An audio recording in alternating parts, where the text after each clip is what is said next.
Day on Brady Day and get you here. That's a wonderful thing. So let's bow our heads for prayer.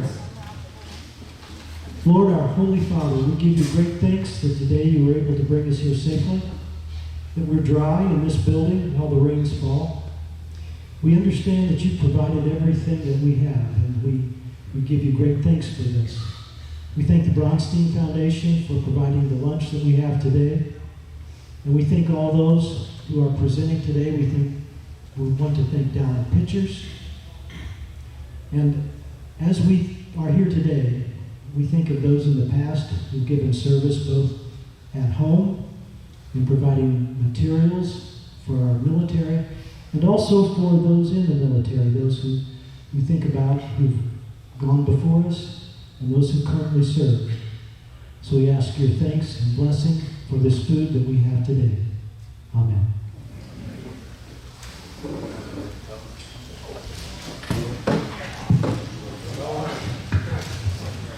If we could all stand.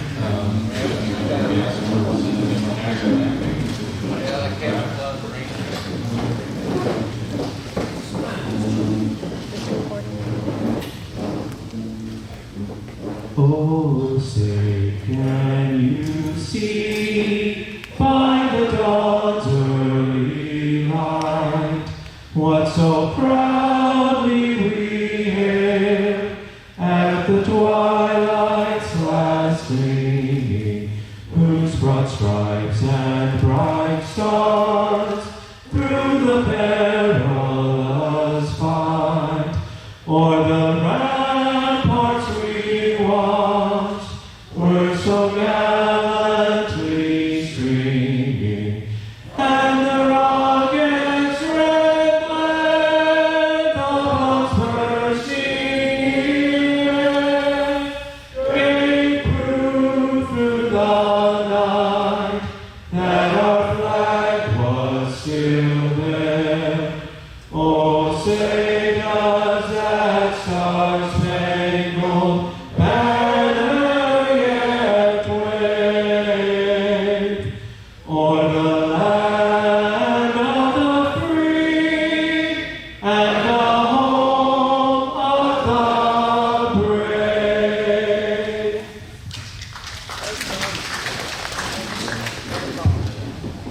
Thank you. While we're standing here, let's I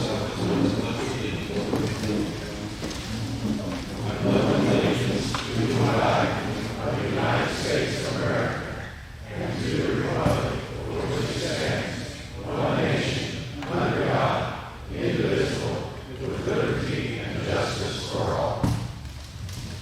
Please be seated. At this point, I would like to turn the floor over to Donna Bone, and she will talk about several things coming up we're doing here at the museum. A lot of exciting things. Yes, good morning, everybody. Like I said, my name is Donna Bone, and I wanted to tell you about some announcements we made here at the press conference on Monday afternoon. Some of you hopefully saw the newscast on the TV that evening. But effective last Monday, we kicked off a campaign, a citywide, region-wide campaign to help us name that tank back over there in the corner. So this contest will be open for a month. It ends on March 12th. Two rules. One, it has to be 2 words or less. And we're looking for a World War II and Evansville theme to the name. Now, since we made that announcement, we've had over 400 entries. Yes, really good. So if you've got a good name to help us out, we've got a stack of forms up here. Just come up and grab one, and you can hand them to me, or you can hand them to my desk and drop them off. You can also go online to our Facebook site or our website, WWII.wartimemuseum.org.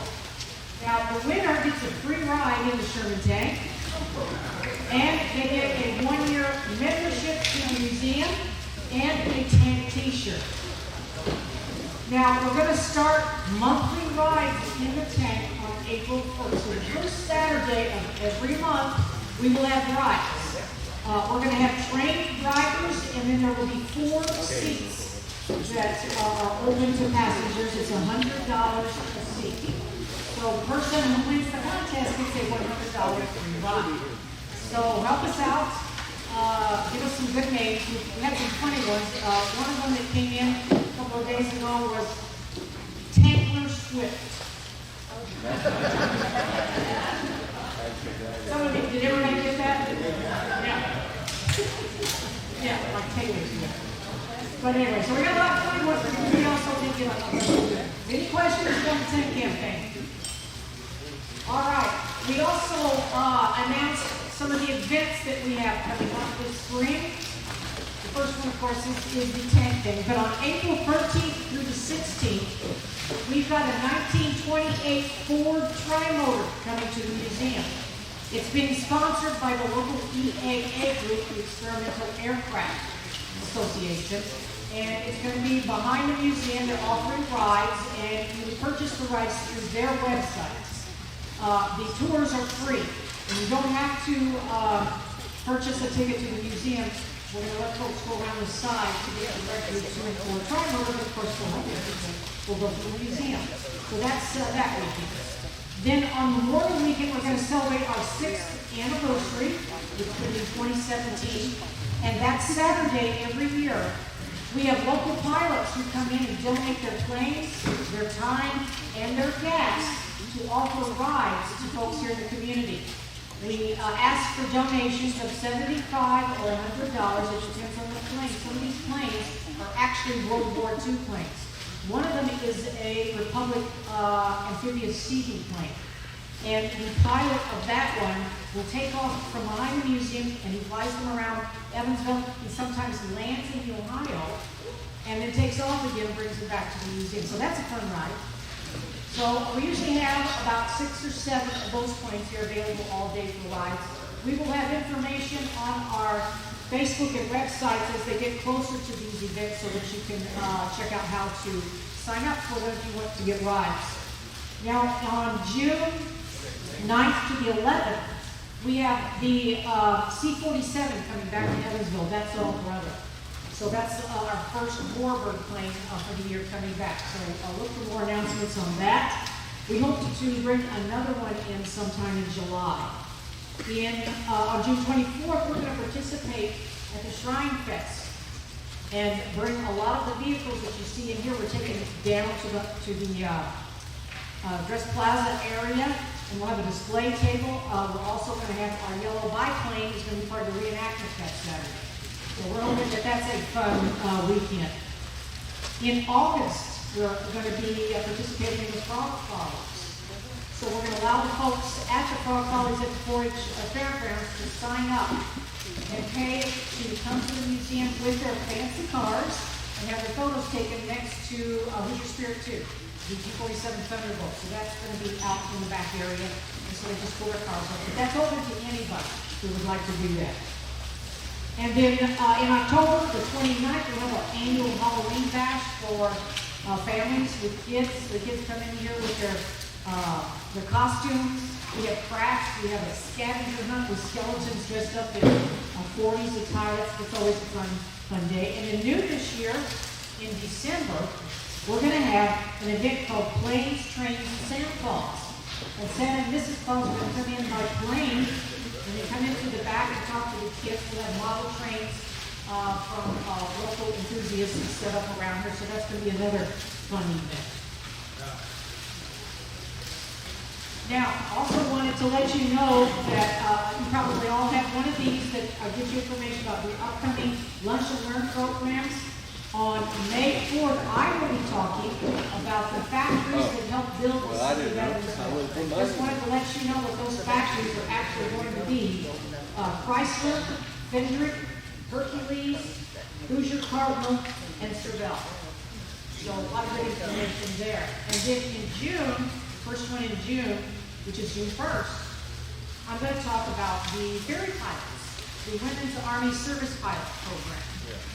So I really enjoy talking about these ladies, so look forward to building this talk. I'm sure you're waiting to hear the program, so I'll turn it back over to the guys. All right, thanks, Donna.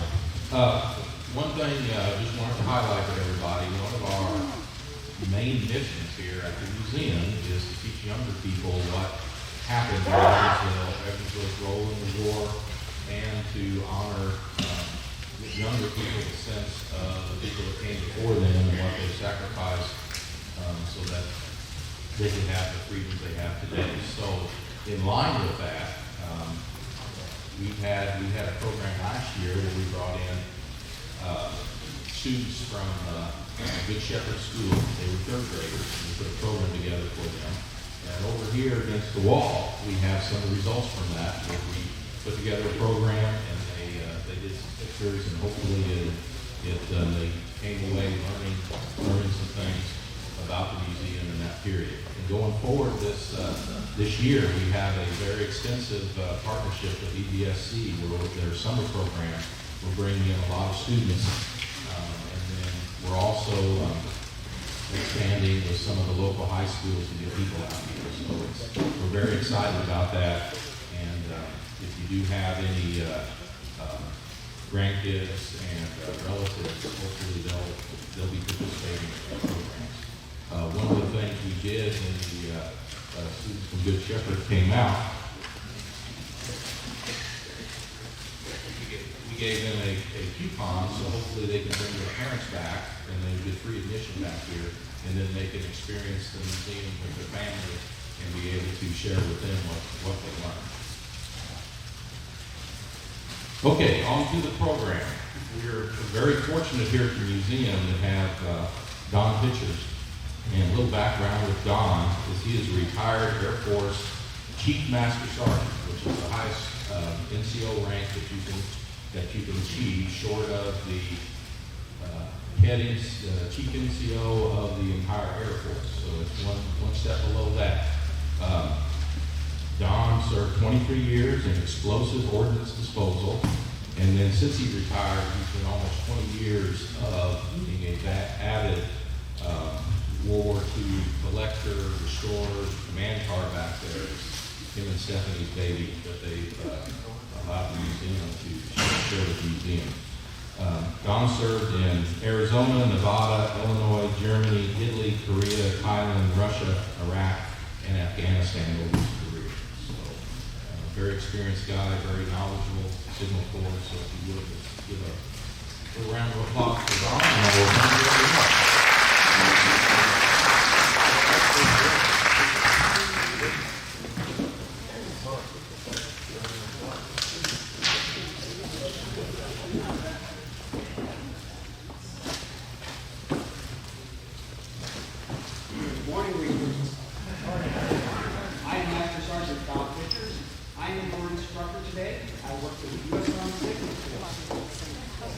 I only have one rule for my class, and that is I do not tolerate sleeping. If I catch you sleeping, you will do push-ups until I get tired. And I need to warn you, I do not get tired. Let us continue. So I said, today our topic is on the U.S. Army Signal Corps.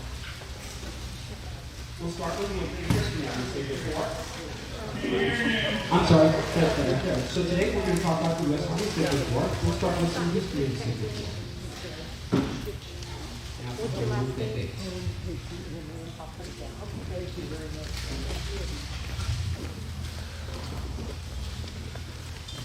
So the Signal Corps was formed, they had sent out to troops, just basic message from the Signal Corps would put out any type of information that they want. And then on the back, they'd actually put Morse code. So teach the soldiers to learn how to do Morse code.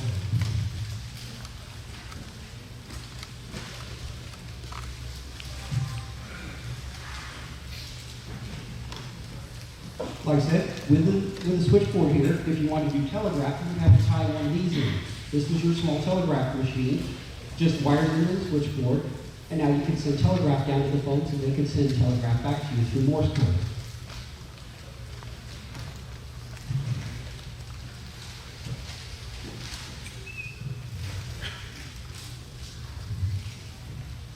As I said, part of the Signal Corps responsibility also was videos.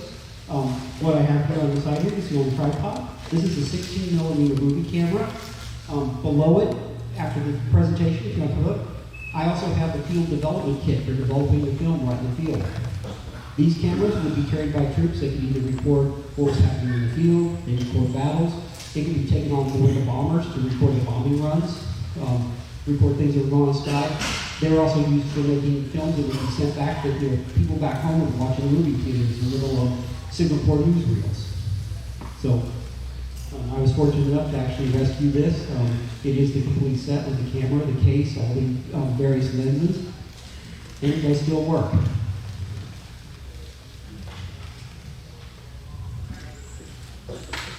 The next item I want to talk about alarms. So the first one here is the air raid siren.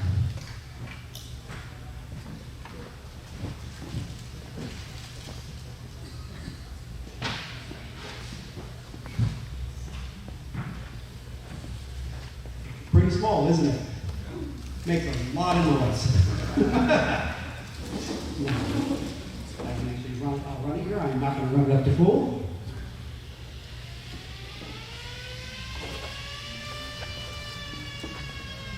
That's not even a quarter. This could be loud enough that it could be here pretty much over a small base.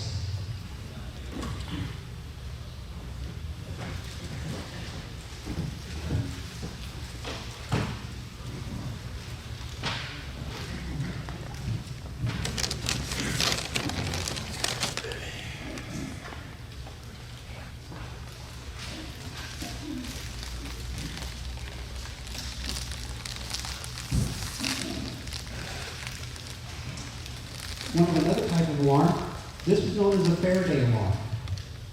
Pretty simple setup. It's basically like a tire pump with a horn on the end of it. This was used for gas attacks. So if you thought the gas station was being hit with gas, the signal corps guy would run out, and this is what he used to warn them. It's real simple. Put his foot through here.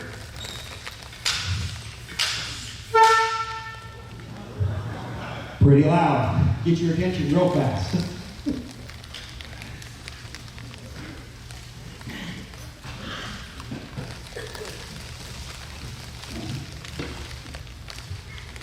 Another type of alarm that could have been used for either air raid or gas was known as the dinner bell alarm. Again, real simple, easy to use, very effective.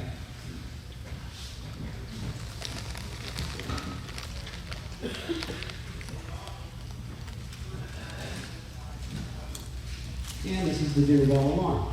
So the way you operate this, you would simply pull that pin.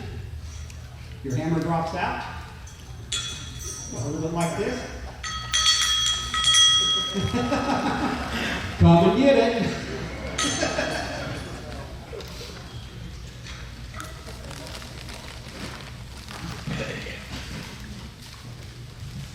So you see, for most of the alarms that they had invented back then, it's simple use, real simple designs, very effective for what they were made for. And they were readily identifiable. So a soldier just hearing the sound of an air raid, silent air raid attack. The dinner bell or the Faraday, more than likely was a gas attack. Now, fortunately during the war, Hitler never used gas on any of the troops. There was a reason for that. Hitler served in World War I. Gas had been used on him and he saw the wars of mustard gas being used. So he vowed that if he ever became the leader of a country, he would never use gas on troops. Never said about using it on pro people.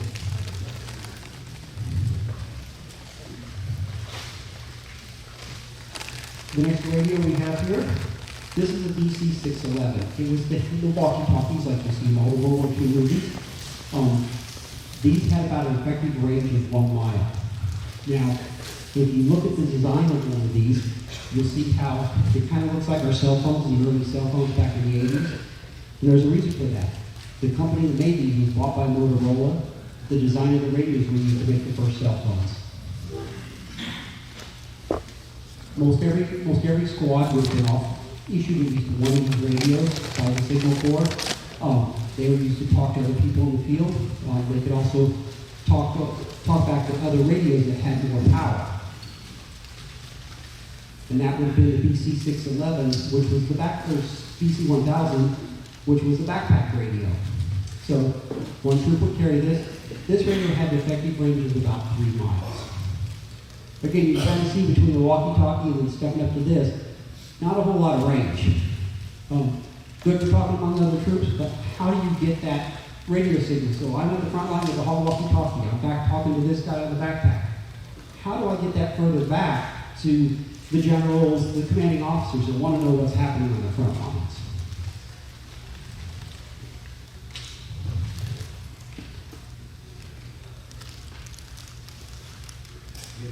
This here, real quick, I'm sorry, picture's out of order, but this here is a telegraph keyer trainer.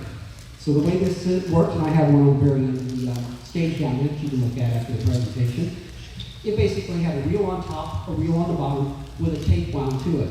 And then you would have a person sitting there with a telegraph key, and this keyer would teach him how to do Morse code and send messages. Great training tool, very effective.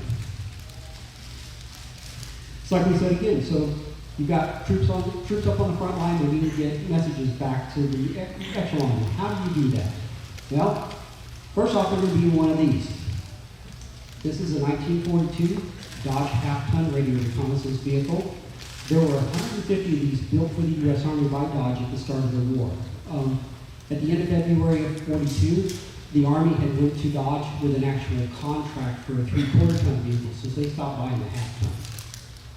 Out of the half-ton that were built, of those 150 built, there is only one left in the world right now that is fully restored, all original and operational, and that is here at our museum on display.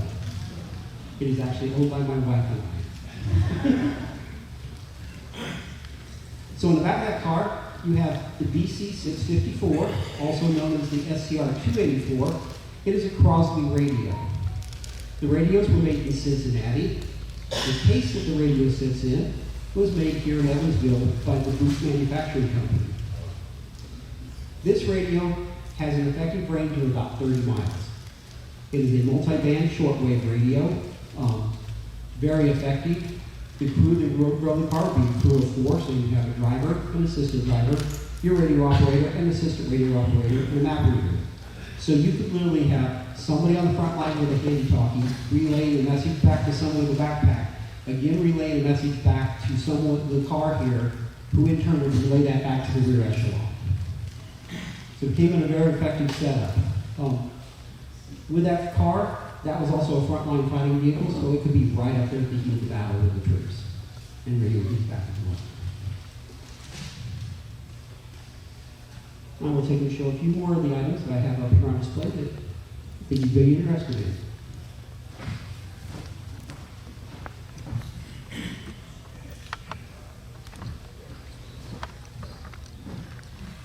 What I'm holding here, this is a silk map.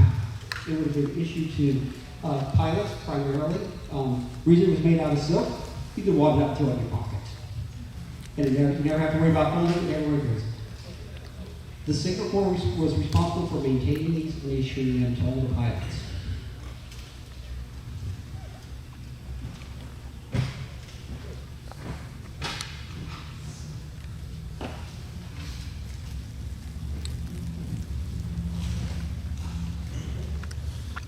Another item here, they're supposed to support the map case.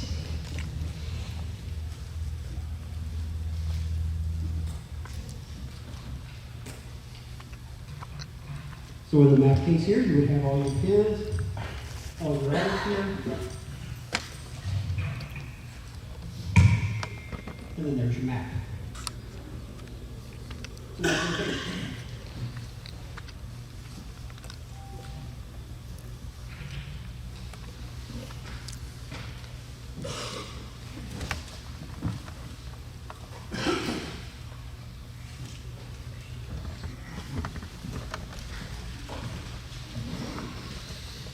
So when I was talking about the semaphore flags, and pretty by Dr. Meyer, it came in a set. So you have the wig-wag flags that you see hanging on the table, and it would come with this pole with these two flags here. The reason for these flags is that you have to think back to your telephone. So when someone's trying to call you, what happens? Your phone rings. This is the ringer. Guy would stand here and go, hey, I want to send you a message. The other guy at the other end would have one of these, going, hey, I see you, get ready to send the message. And then, of course, the gentleman who would send the semaphore would have the Singapore flag, and depending on how he held it, the letters of the alphabet, and send the signal down. So basically, ringer, Follow.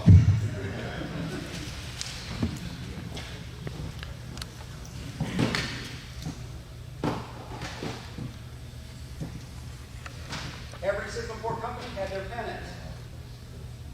So this is an original pennant from the 304th Signal Corps Company.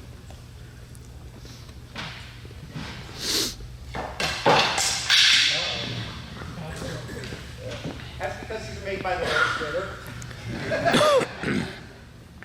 Multimedia.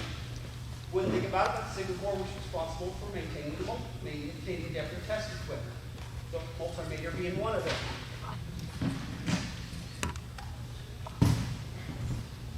The Signal Corps would also be issued an inspector set. So if you were a Signal Corps inspector, you would have this inspector set.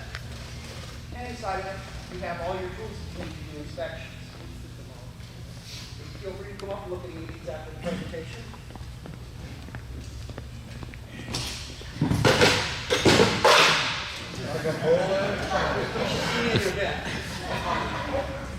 Binoculars, believe it or not, Signal Corps requires everything in binoculars.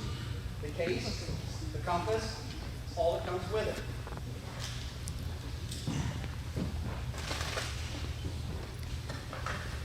This is a unique item that was picked up. This is another item I didn't know the Signal Corps was responsible for in World War II.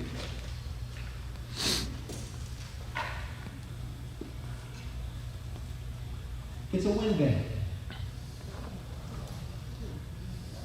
Put this together, set it on top of a tent pole out in the field, use it to get wind direction for artillery.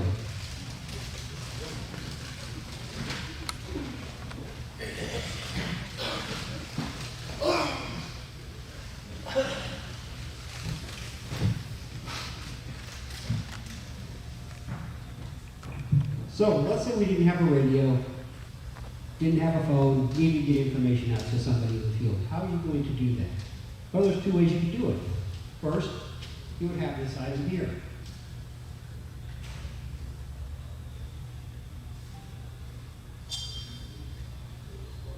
Has a very long streamer. D-cell batteries, has a light on top. This is waterproof and no float. You can put the message inside of here, throw it out of an airplane. At night, the light would go to find it. And if it went in the water, it floats. You can see it. So this is one way you can get a message out to them. Another way was in this message pouch. So again, probably a liaison aircraft, which is basically a small Piper Cub, flying along, throw this out of the airplane where the troops are. They'd grab the message, read it. They could actually put a message back in this bag. They would hang this by this clip on a wire strung between two sticks, two poles, whatever they could find. They'd string a piece. The liaison, the Elbert aircraft, would come back through. They'd see the guys hanging. The gentleman in the back of the plane would hold a hook down, hook this off of the wire, pull it up into the airplane.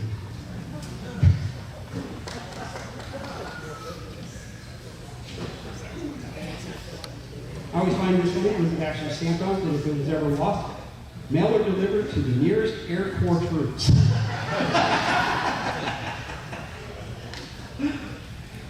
I'd be worried if I lost this.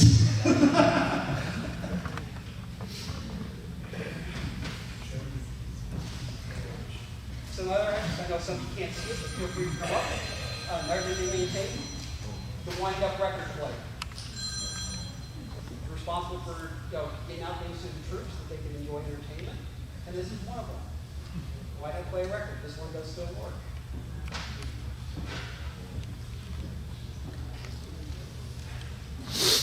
Believe it or not, bugle. Signal Corps issued to the bugler. His job, reveille, retrieve, sounding alarms, various things through the day.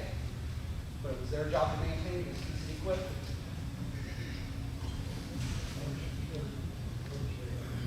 Yes.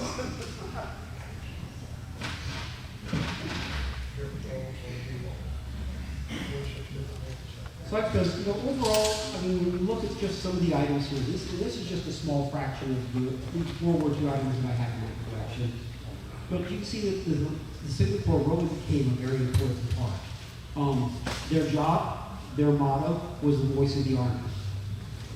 So it was their job that by any means possible, you get the message out to the troops. It was also very important that they be able to produce things to get the messages back home to the people at home. You can still find them today out there, some of the original Signal Corps films that they would send back. Walt Disney was a big part with the Signal Corps in doing cartoons and other things to educate people. So it was really, for being in a branch of service, it became quite of a pride thing for a lot of the gentlemen and the women as well that served, because when it came to the switchboards, especially on bases, the Signal Corps recruited women from the Women Army Corps that would come and be telephone operators. They were already operators for Bill Clark. They knew how to operate a switchboard, so it was nothing for them. Another thing became a pride with the service, and they allowed them to do this up until about 1943, was if you served in the Signal Corps, you could have the Signal Corps emblem inside your clubs. So it shows you were part of the Signal Corps. After 1943, the Army says, well, we need to stop that and standardize. So they stopped them from doing that. But again, it became a pride issue. Other things for senior NCOs, if you're a good NCO, your troops like you could be presented with what was known as the swagger stick. So it was great for instructors, you pointed items. Most part, you just walk around base all day, but that's on your arm. When you look like a British officer, maybe thump a troop on the head if he wasn't quite getting it. So good thing. And really, that's the end of my presentation. So I'm open to any questions. I got one for you. Yes, sir. The vehicle that you have back here, do you know its lineage as far as where it was used? Not much. I do have, from what I've been able to pull from the records, it did serve some time over in Europe. So it did see stuff. Underneath the car, there was some battle damage. So at some point, it got hit with something, came back to the motor pool, was actually restored and repaired and sent back out again. Because there's some steel plates that are welded under there that are definitely not anything that was done recently.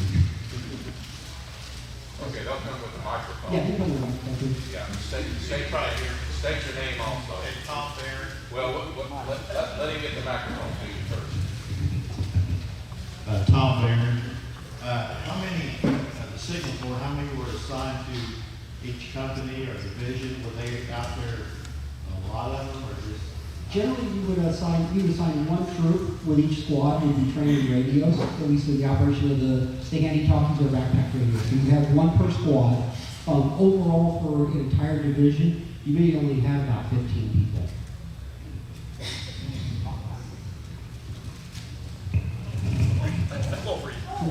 David Coulter.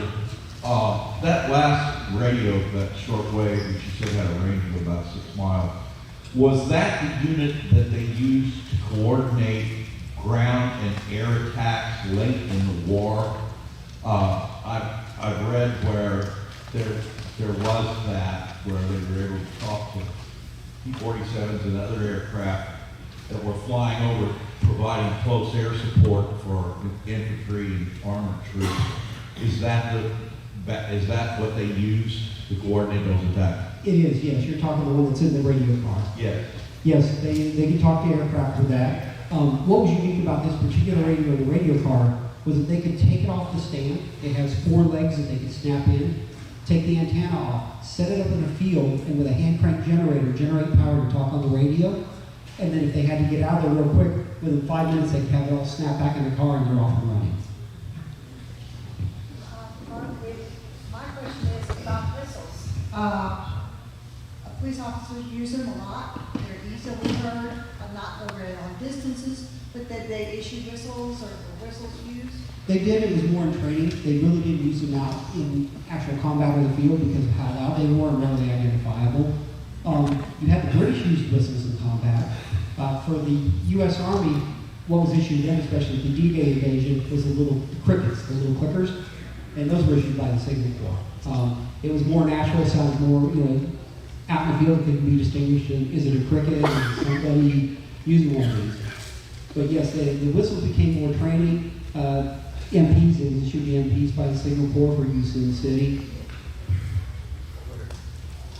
Yes, sir. Norman Kohler. I was in active service when I got into the active reserve. it was a signal company, and the first sergeant was a World War II veteran. And he was at,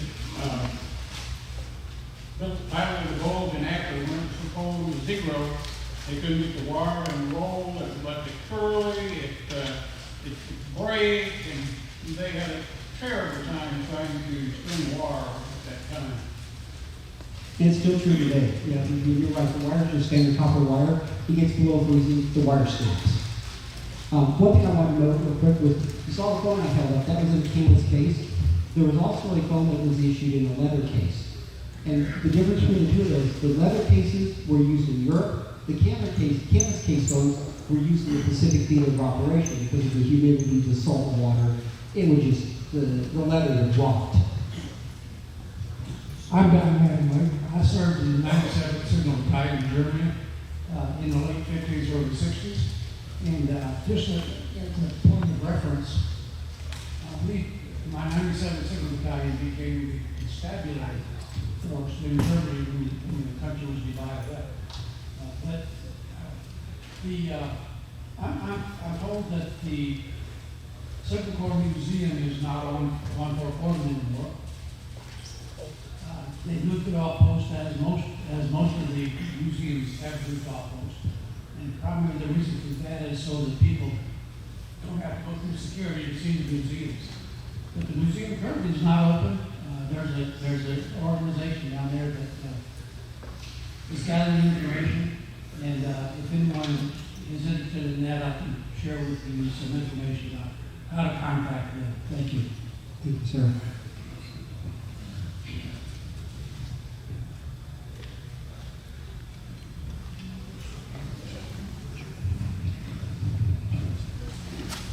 Deborah Schweitzer. I was wondering, you were talking about distributing these things, and, they use women in answering phone radios and stuff. Were any women used since they were just distributing stuff? Were they in any involvement in the Signal Corps doing that kind of thing? There were women, like I said, women that operated the switchboards. There was women that operated, distributing certain items to troops if that's, what they need to. Women during the war were also heavily involved in cryptography, so inventing codes, both writing the codes and then breaking the codes.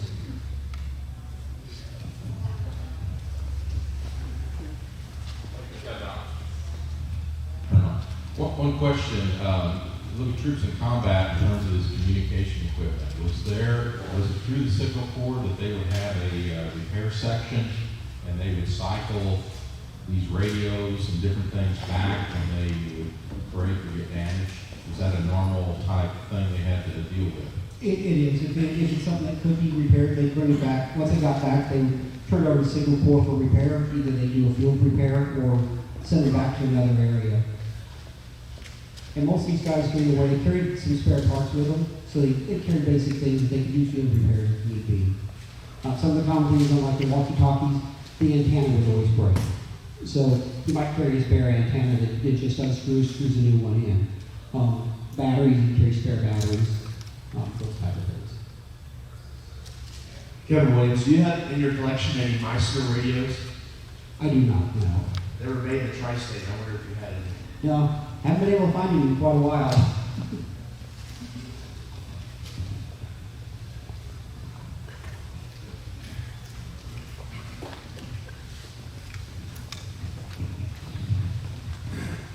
Bruce Edmeyer, you mentioned tapping into communications. Was there any cryptography or any kind of coding that went on with any of the communications? Maybe later in the war, we talked about the code poppers. Are you aware of?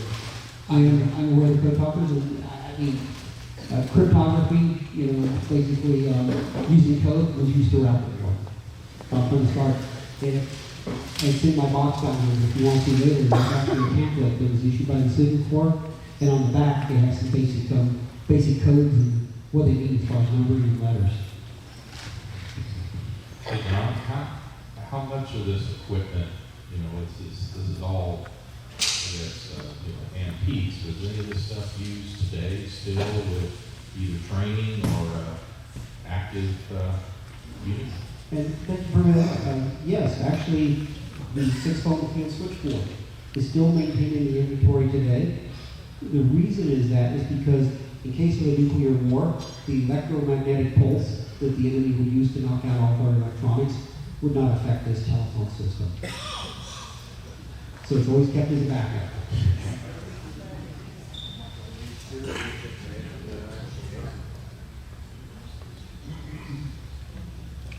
Yes, ma'am.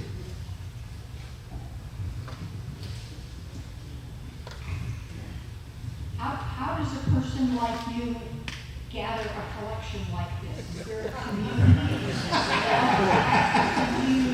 Do you buy and sell, or I'm just curious about how you manage to locate and acquire such a range of equipment? Well, first off, I blame my wife for getting me started in this. Oh, that was all you. She had been doing World War II, collecting items from World War II since she was about 17 years old. And when we met, I saw her collection. We went out to a World War II reenactment and kind of got bit by the bug. We got started. As far as collecting, a lot of this you find eBay, antique stores. Every year in Louisville, in fact, it's coming up next week, is what's called the Show of Shows. It's the largest military show in the U.S. And there's vendors there selling all sorts of military equipment that I go back to the 1600s all the way up to current day events. So you just got to go. Give you an idea, in that we're collecting, if someone was to get into the hobby. So, let's say first you want to wear a uniform, you want to look the part of a trooper. So the uniform I'm wearing today, with the hat and all, it'll run you close to about $300. The switchboard here, right now they're currently selling for about $700. The complete camera set, so if you can find the camera, the tripod, the megaphone, the case, and the developer kit, that whole set right there, it's going to run you about $3,000. The command card, if you really want to go big, go with the car. Now, given with that car, the fact that it is the only one left in the world right now, it currently has an insured value of $1,450,000. On average, you can find them at a start of about $10,000. Now, of course, you're going to have the cost of restoring, and good luck if you can find parts today.